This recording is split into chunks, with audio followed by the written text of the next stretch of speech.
I took my vehicle into Mako to have some body and paint work done, and I feel completely cheated and untrusting of Mako because of the work that they did to my vehicle and the damage that was caused by them onto brand new parts of my truck.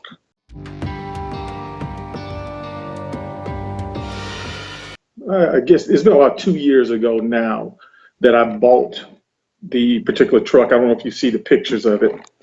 I actually did a search. I searched for about 8 months for that particular truck because I was trying to get one. I had an excursion when they first came out in 2000, and I liked the truck.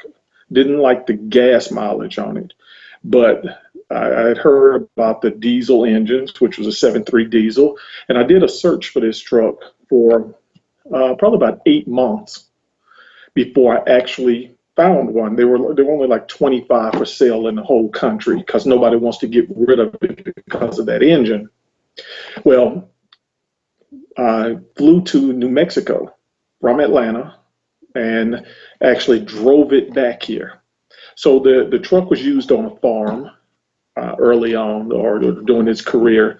And so it had some body damage to it. Right front fender needed to be replaced, had a couple of dents in the back on the right lower part of the fender near the bumper, and then on the left side up near the tail light. So once I got the truck, I decided that I was going to fix it up and I was going to start doing stuff to it, replacing, making it look like I wanted it to look, and to actually make sure that it ran. The first thing I said was going to make sure all the mechanical issues were taken care of, if there were any. So what I did was I started shopping around, got the mechanical stuff fixed. Prior to me putting it in the shop for the mechanical issues, I went to Mako because Mako at that time was maybe 5 or 6 blocks away from where I worked. And I had gone by there at one particular time and talked to one of the managers there. I'd have to look up his name now, but I put it in the report. And he quoted me a price.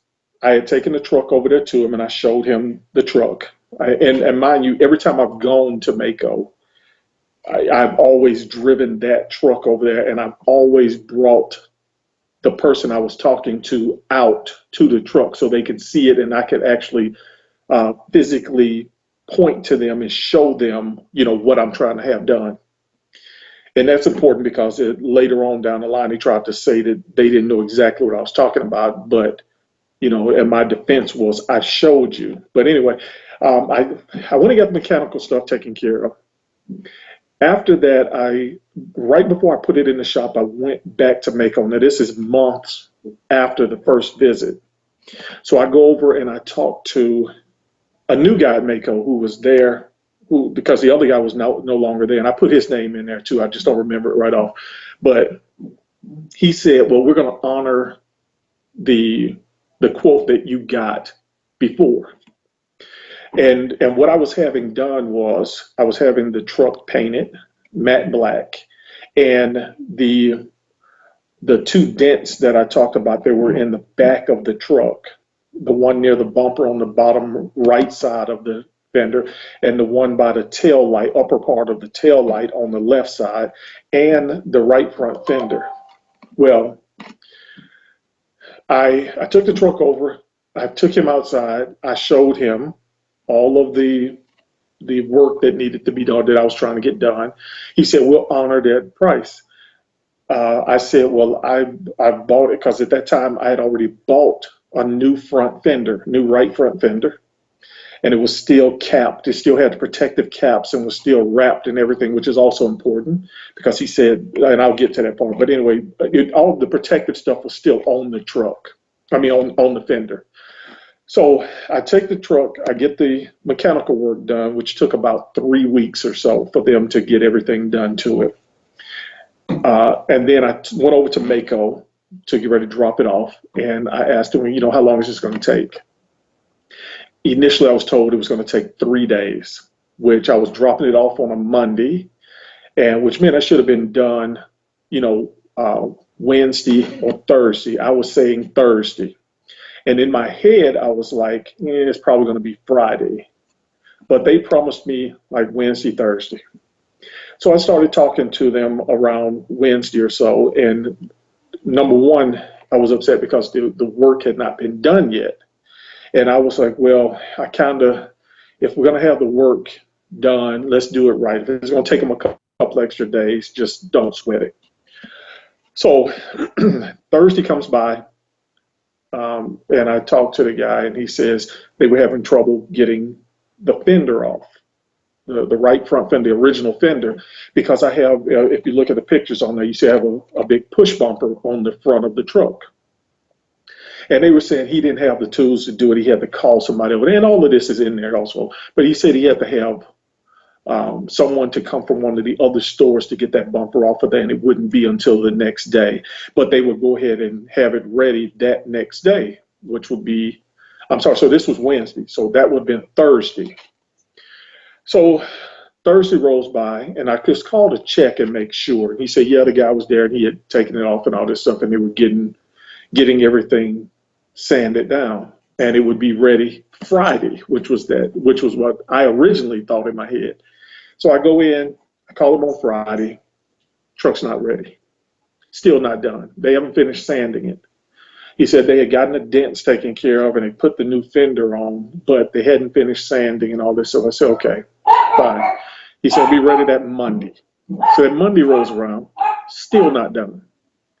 And I'm getting two conflicting stories because I'm talking to two different people. One person will say, it's done and we're doing this. And then then the manager would call me back, and his name was Jay, I think. And it's all of it's in the thing. But he called me back and said, yeah, the guy just got through taking the bumper off. This is after I've already talked to the other guy who said, yeah, it's off and it's sanding and all this stuff. And then that Friday, I talked to the guy. He said, yeah, we're done sanding. We're about to start painting. And then I talked to the manager, and he says, no, we haven't finished sanding it yet.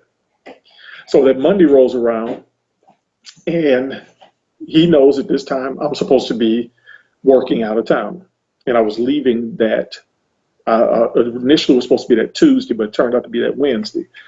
So I go by there. I told him, I said, well, I'm going to come by because I'd like to see what's going on. Well, now he starts sending me pictures and stuff because I guess he didn't want me to come by. So he started taking a bunch of pictures, which are how I got the pictures of when it was sanded and all this, because he sent it. And this is how I know this was his cell phone. So when I'm sending messages back and forth to him, which is also, I said, okay, fine. He said it'll be ready definitely by tomorrow, Tuesday. So I go by Tuesday. Or first off, he said he was going to call me.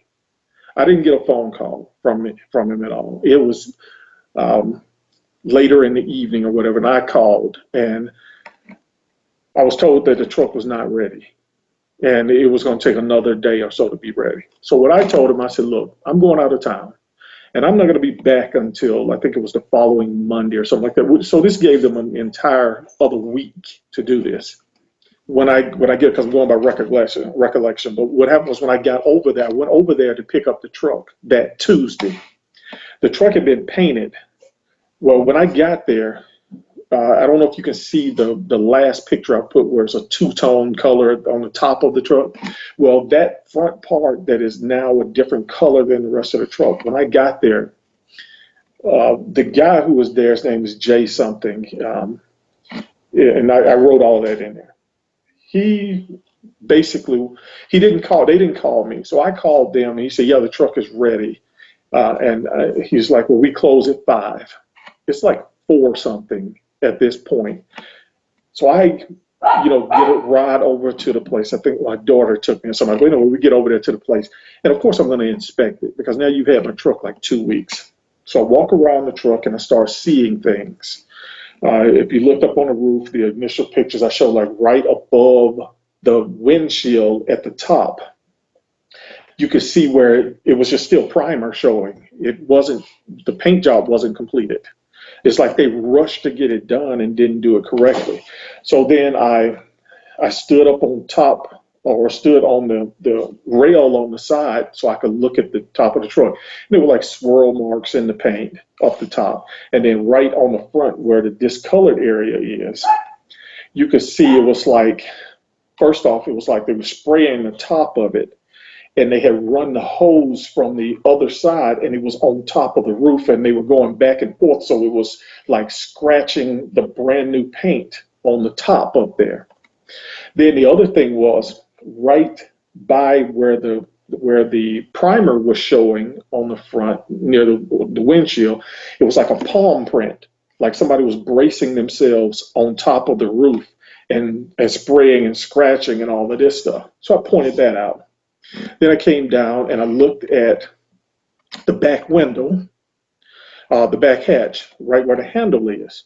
Well, if you look at it, you can tell where like all of the paint was flaking when I took it over there.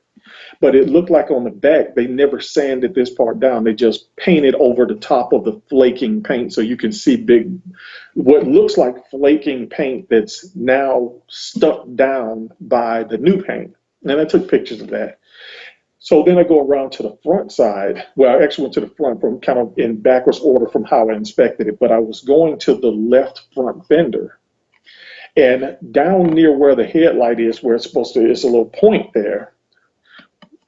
I went to point to show that there's no paint on it. It's not painted. It was still primer. Well, before I could say anything, the guy jumps and says, well, that was bent like that before we got it. And I'm sitting there like, okay, I wasn't even looking at a bend, but now I'm starting to look at a bend. And so I look at it, and then when you looked at it, it looked like, I guess when they were having trouble getting the bumper off, they were going to try to put it on without that or whatever. I can't say that's what happened, but that's what it looked like to me. So it looked like they took a pair of pliers and bent it down, and it had like two little bubble notches in it where you bent the fender over. And then they didn't repaint it, so there's no touch-up paint there. And then on the top side near the window, the fender, if you look, there's a curve coming up from the fender where the fender looks like it was pushed and bent. So he said they didn't do that. He started saying to me this fender was like this when they got it. And my response was, this was a brand new fender. It was still packaged when you got it. It still had the little protective end caps on the pointed ends of it so that this would not happen. So that's not true. And so that's when I went and did the roof, and I went to the roof at that point, and I'm standing on the rail looking at the roof, and I'm telling him, this isn't done. And he gets upset. The roof up here is kind of spotty. It's not like the rest of the car, including this spot right here, which looks like it's painted, but somebody put their hand down on it. Then there's scratches in the paint already right up top right here. Over here, I can't tell if that's a handprint, if it's dust, but then right here at the edge of the window, it's not painted at all. You can still see the primer.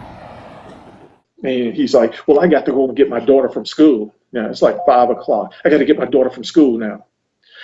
So I don't have time to stand around here with you while you go through this truck like this. And then he says, well, are you going to take the truck with you or not? And I said, no, I'm not going to take it with me. I said, because what I feel like would happen is if I drove this truck off of here and came back, that you would turn around and say that this happened when I drove it off. So he took the truck and moved it back. And I don't know if they kept it outside at any point, but I know at this point they drove it back into the bay and closed the door. And I left. Okay, so at this point, because I had the phone number of the manager who had sent me the pictures, I sent him a very detailed text message, which I still have on my phone. And I go through all of this stuff that just happened, everything that was wrong with the paint, the dented fender, the fact that you painted over flaking paint, the fact that your employee had a really stank attitude. And I don't think I got a response from him at that time. So I'm out of town, and I told him, look, I left the truck, so you guys have a week to correct all of these problems that I have. So I I called him on the phone that Thursday, I believe is what I put in there, because I put it in there the date that I called, and I got him on the phone. So now Thursday is there. This is a couple of days after I sent the text message, a couple of days after I left, and I talked to him on the phone. And when I talked to him on the phone, and I say something about, what's going on with Detroit, he says something to the effect, I can't remember exactly, but like I said, I did quote him exactly what he said. But basically he said that he hadn't seen my message, and he didn't know what was going on with trucks. He wanted me to explain to him what was going on with it. And I told him. So then we come back. I get back the next week when I get there. And I look on the roof of the car and the back, and of course the back still isn't done. where the hatch is, it's still over flaked up paint.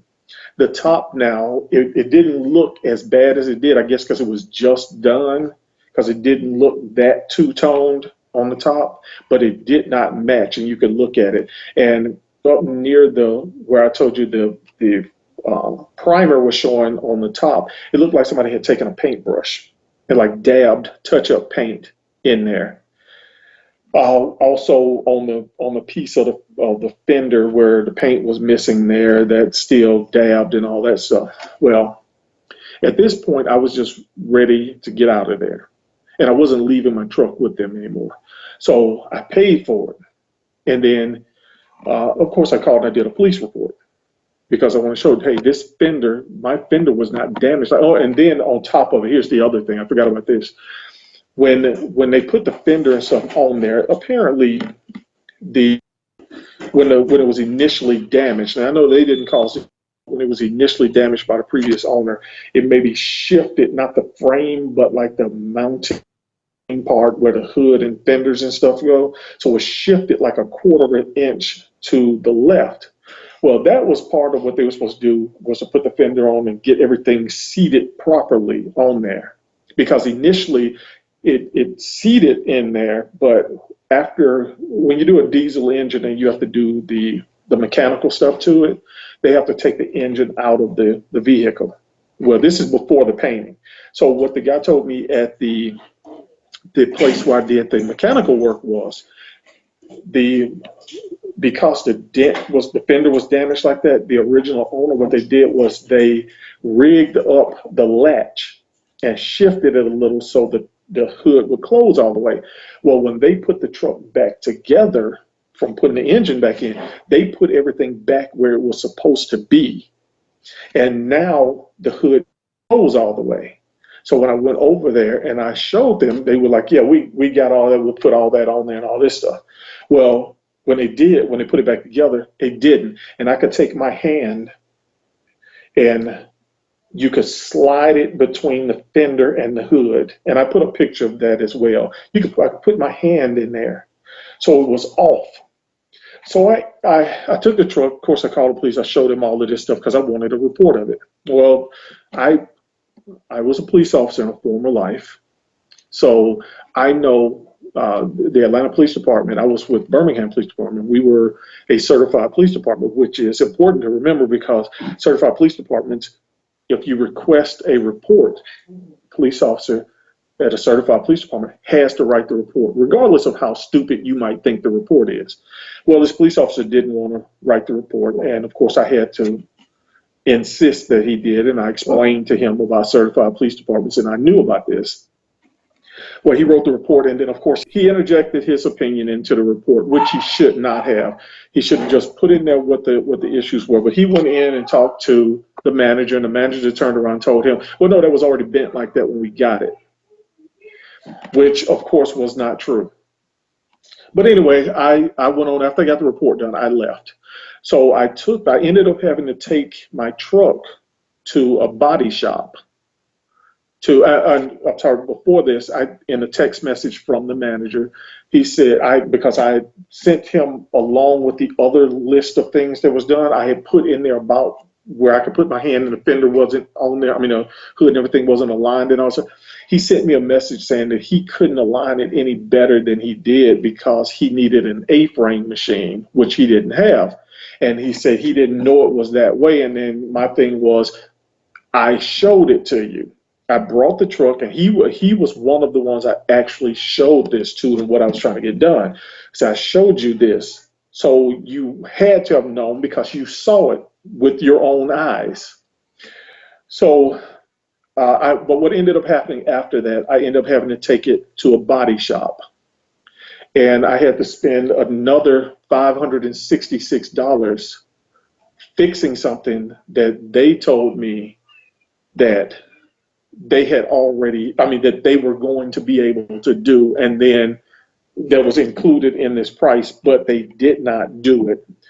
So now I've got to pay extra money out of pocket to do that. I tried contacting them, they didn't respond. So I ended up calling their toll-free number to get their corporate office, and that's when the guy Sam Chapman or whatever his name is, who was supposed to be a regional vice president, he said that, he emailed me. We had gone back and forth in email. He wanted me to send him all of the stuff that I'm telling you. So, which is what I did, and I sent him all these pictures of the vehicle, and then he told me, this has been a couple of months ago now. He said, well, somebody's going to be getting back in touch, or I'm going to be taking care of this. Haven't heard anything. So I sent him an email a couple of times. I'm like, okay, I haven't heard from you or something. I said some kind of smart ass comment to him or something like that, because by this time I'm fed up with him. And I had gone to their Mako, their page, and I put all of this on here. And then someone from their page who said it was from Mako. I don't know who it was personally, but they said someone's going to be contacting you. Still no contact from that. And then this last time I sent Sam an email, I think last week or week before last, whatever it is, I sent it to him. I copied all that onto my review as well.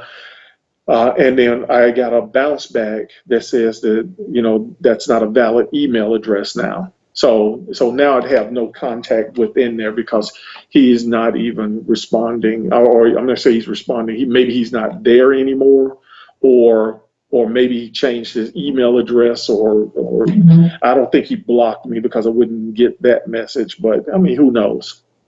But that's my story. Basically, it's to take my vehicle, take it back into their shop, not over to the one I went to, but a totally different Mako, which there's one closer to my house. Take it in there. They completely strip it down, prime it up again. Let me see this when they do it. And then completely paint it properly. And within the time frame that they said that they could do it, which was 3 days. And also return at least half of my money that I had to pay, and I have the receipts for everything, but that I had to pay to have the front end alignment of the frame done to get this seated, because that's what they told me, that they were going to be seating everything on there properly and replacing the fender for the included price.